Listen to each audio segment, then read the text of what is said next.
Amen. Praise the Lord, brothers and sisters. We are now in week 32, day 4 of our Holy Word for morning revival. And let's go ahead and let's read the verses. Right? In Hebrews 11:1, now faith is the substantiation of things hoped for, the conviction of things not seen. In 2 Corinthians 4:13, and having the same spirit of faith, according to that which is written, I believed, therefore I spoke. We also believe, therefore we also speak. Here in Hebrews chapter 11, verse 1, faith is not something we create by ourselves. Faith comes from God's word entering into our spirit.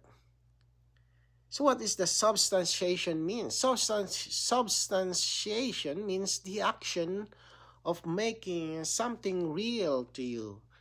Just like, for example, your eyes when you are looking at the color makes real.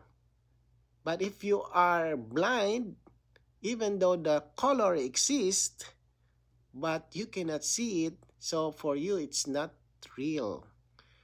It will make real until you see it. And also the hearing, right? Your ears make sound real. Is the sound real? Well, until you hear it, the sound is real. So faith makes the things God promised real inside in each one of us. Right? Amen. So the things also mentioned, the things we hope for also may still be invisible, right? Outwardly. But faith gives them inner reality and proof. This is why faith is called the substantiation and conviction. It is the inward evidence of unseen things. Right. Praise the Lord. In 2 Corinthians 4:13, it mentions having the same spirit of faith, right? According to that which is written, I believe, therefore I spoke. We also believe, therefore we also speak. So in this verse, spirit does not refer only to the Holy Spirit, not only to our human spirit. It refers to the two spirits mingled together. So the Holy Spirit united with our spirit, mingled in our spirit, and become one. So the mingled spirit is called the spirit of faith. Faith operates in our spirit. In our mind, there's a lot of doubts, right? So doubts rises from our mind. So when we remain in our mind, we doubt. But when we turn to our mingled spirit, faith rises and becomes active. Right? So from this mingled spirit, what happened? We believe inwardly and then we speak outwardly. Just like the psalmist. The psalmist said, I believe, therefore I spoke. Paul also the same. It applies to us. Real faith does not stay silent. It produces speaking of the things we have experienced of Christ, especially his death and resurrection. This is the secret of how the apostle lived and ministered. They live by the spirit of faith. The Holy Spirit mingled with their human spirit. Praise the Lord. So let's go to the paragraph. Faith, the substantiating ability, is like a sixth sense. We acquire the substantiating sense through the preaching of the gospel. In order to preach the gospel to sinners, we must first receive something of and from the Lord. Then as we are preaching, what we have received of the Lord will enter like electricity into those who are listening. Although they may shake their hands or their heads, not consenting to our preaching, deep within they will believe what we are saying.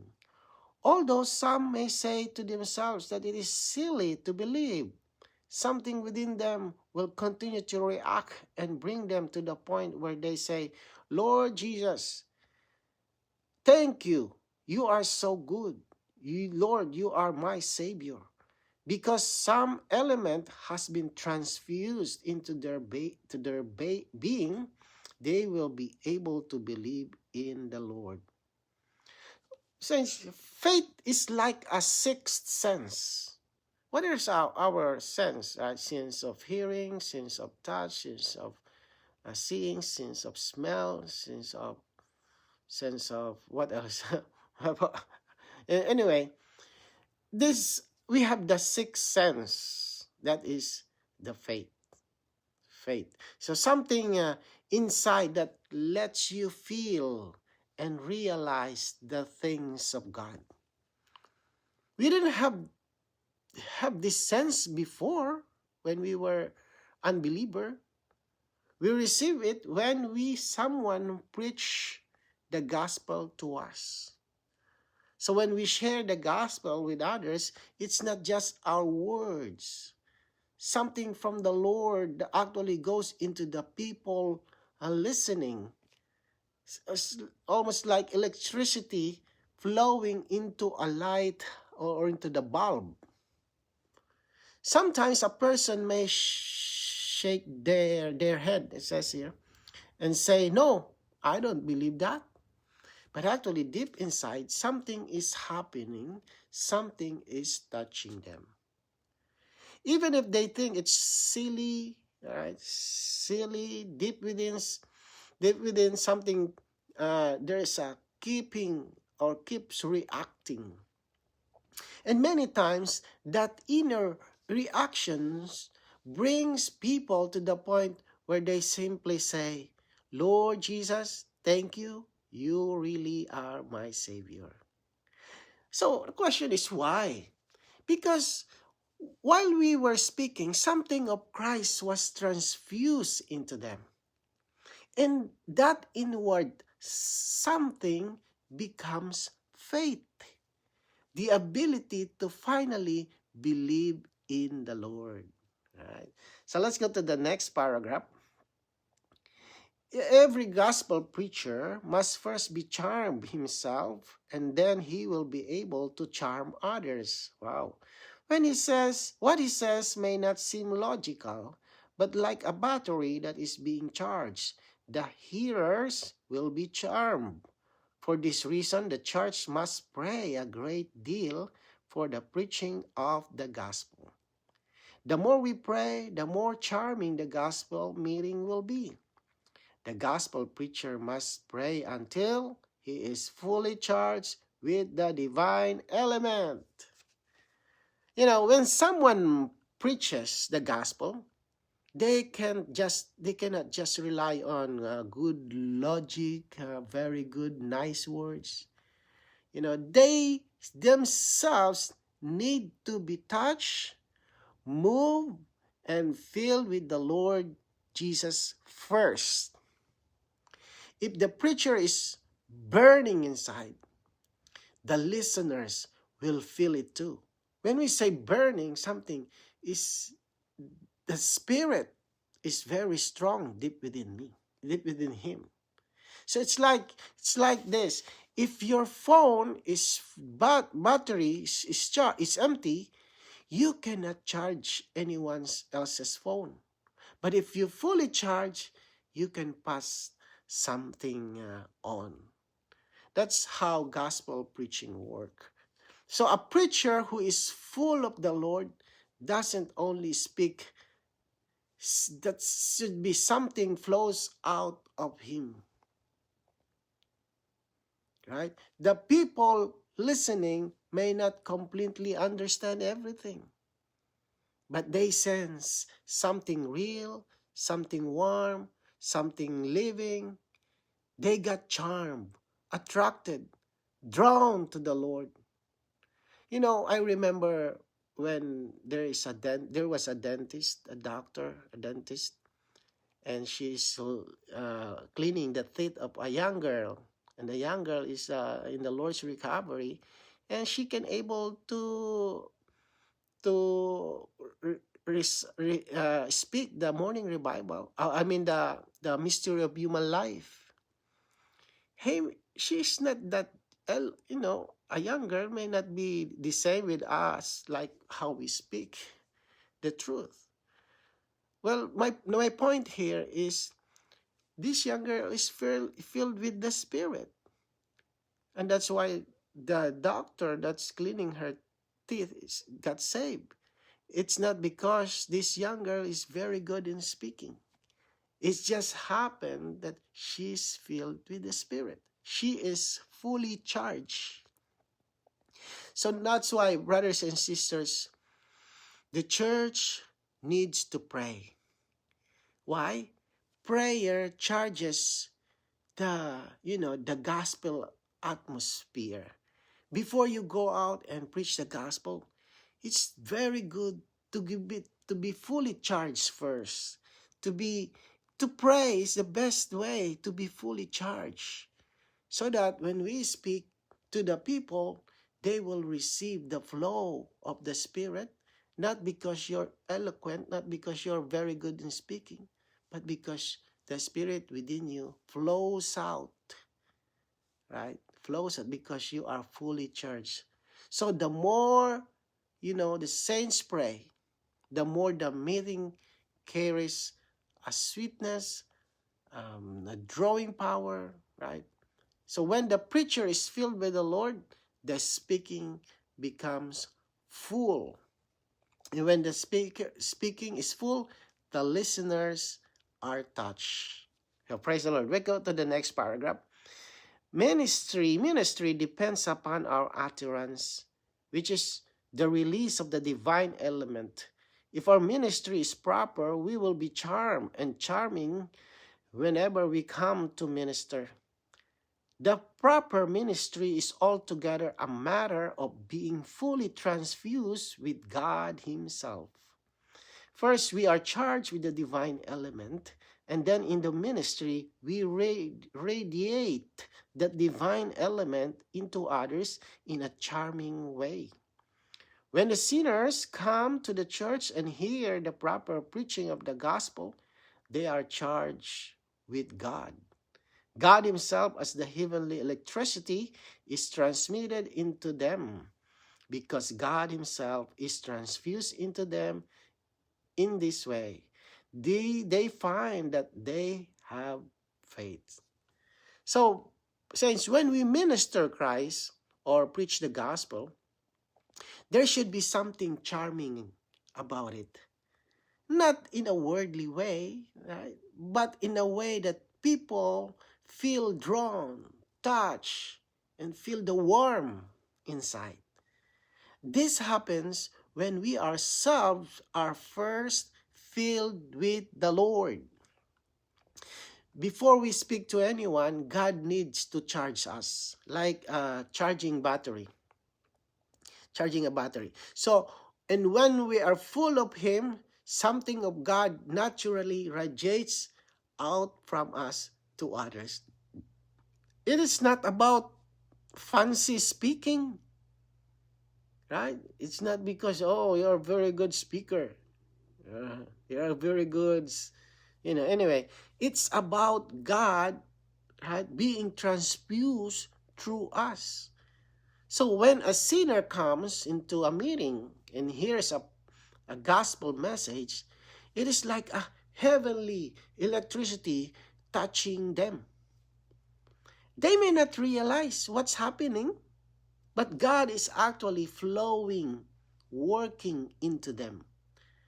And because God has been transfused into them, something happening deep inside of them. Something rises up inside. That actually, the something is the faith. So faith is not It's not them trying harder to believe. Oh, I believe. It's not about that. It's the result of God flowing into their heart while they are listening. That's why faith comes from hearing. That's what makes gospel preaching powerful, living, and charming. Right? So let's go to the next paragraph. Once Once such faith is generated within us, it can never be removed from us. Even if we try to deny the Lord, we ultimately find ourselves unable to do so. For Christ, as faith has been infused into our being, For example, on the night that the Lord Jesus was arrested by the Jews, Peter denied him 3 times in his presence. However, Christ as the believing element and ability was still in Peter. As the Lord petitioned, his faith ultimately did not fail. We may have similar experience of denying the Lord temporarily. At times, we may be swayed by our human feeling and understanding and deny the Lord temporarily, saints.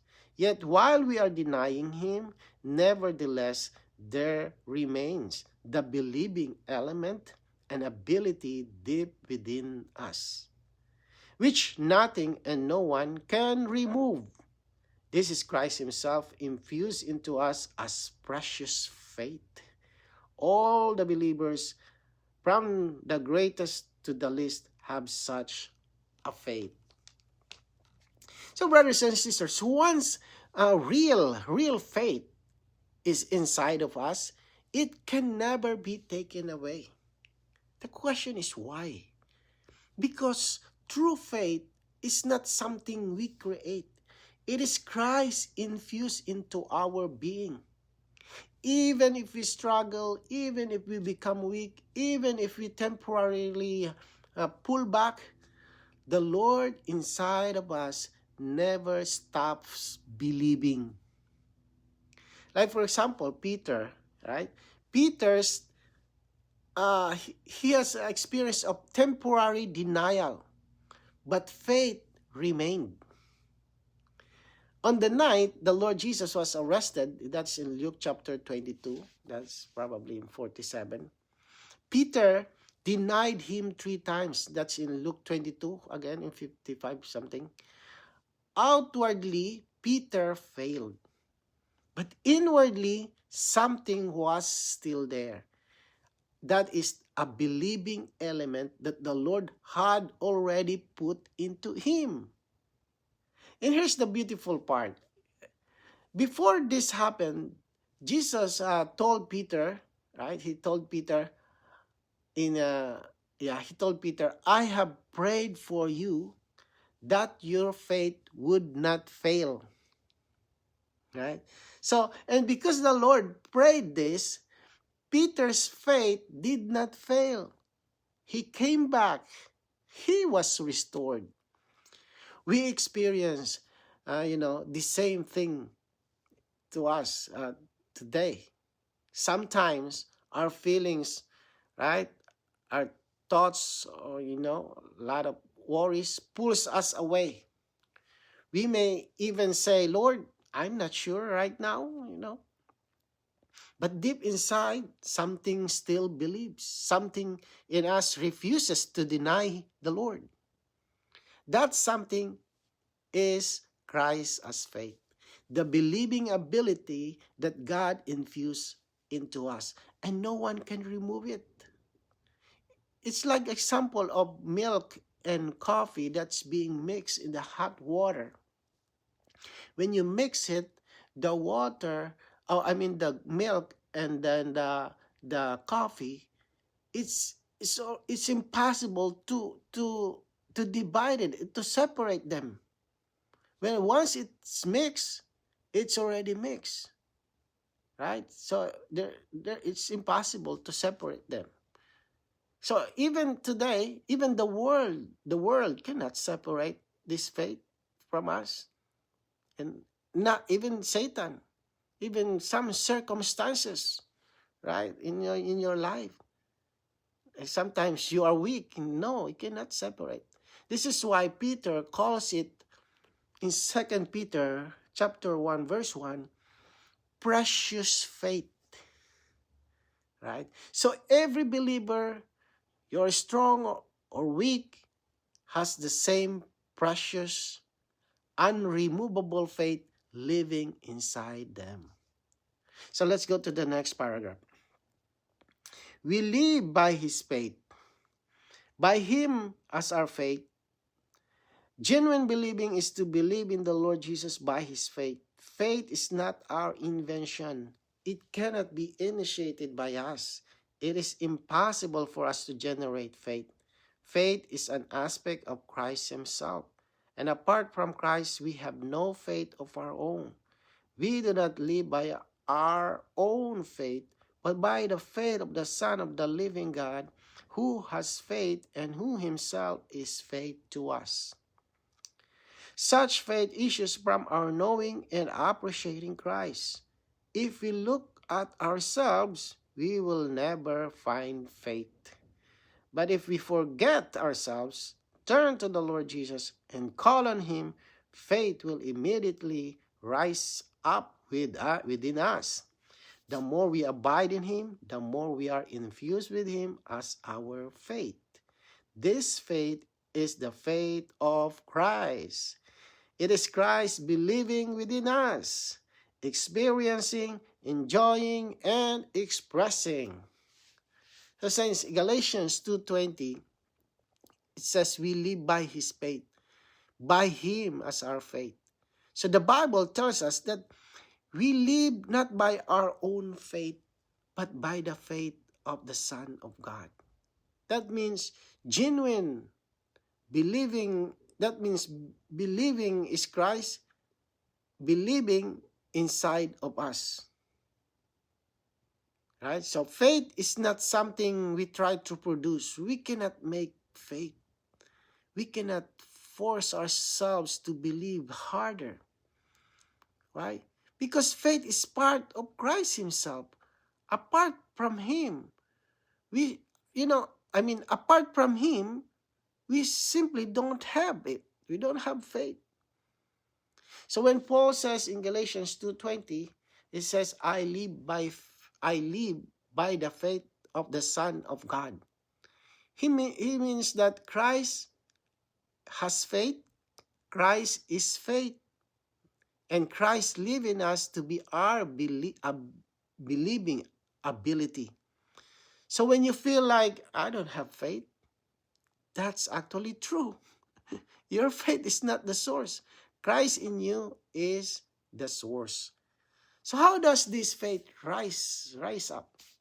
So whenever we look at ourselves, our feelings, our failures, our situation, we will never find faith. We only find fear, doubt, or discouragement. But the moment we turn away from ourselves and turn our heart to the Lord, even just by saying, Lord Jesus, faith immediately rises up. So why? Because when we contact Him, He infuses Himself into us as faith. So the more we stay with Him, the more we are filled with Him. The more His believing becomes our believing. This is Christ living in us. It is Christ believing in us. Christ supplying us. Christ carrying us. Christ as faith rising inside of us. So that's why the Christian life is not impossible. It is possible. So brothers and sisters, this is the end of this morning revivals. So let's go. See you on the next topic of the Holy Word for Morning Revival. Amen.